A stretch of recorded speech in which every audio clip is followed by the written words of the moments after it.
Ciao tifosi del Napoli! La nostra squadra sta sempre cercando di migliorarsi per ottenere risultati sempre migliori. Oggi abbiamo una notizia esclusiva che potrebbe cambiare il volto del nostro attacco. Prima di entrare nei dettagli, vi chiedo di lasciare un like al video e di iscrivervi al canale per non perdere nessuna novità. Ora andiamo dritti al punto. Secondo Fabrizio Romano, il Chelsea non ha intenzione di prestare Romelu Lukaku in questa fase. Il Chelsea è consapevole dell'interesse del Napoli per Antonio Conte come nuovo allenatore, e le prime discussioni tra le parti sono già iniziate.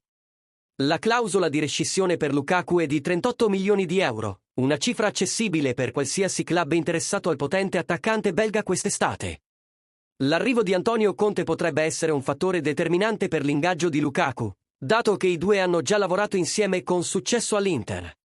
Conte conosce bene le qualità di Lukaku e sa come sfruttare al meglio le sue capacità offensive.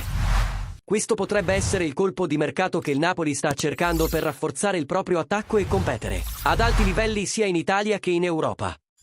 Lukaku è noto per la sua forza fisica, la sua abilità nelle finalizzazioni e la capacità di giocare sotto pressione, qualità che lo rendono un attaccante ideale per il Napoli.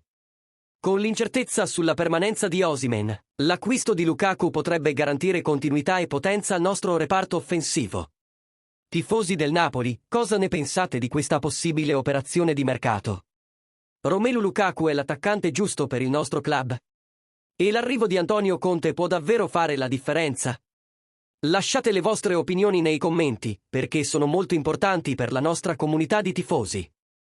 Non dimenticate di mettere un like al video, iscrivervi al canale e attivare le notifiche per restare sempre aggiornati sulle novità del nostro amato club. Restate sintonizzati, perché nelle prossime settimane avremo ancora più notizie sul futuro del Napoli. Forza Napoli sempre!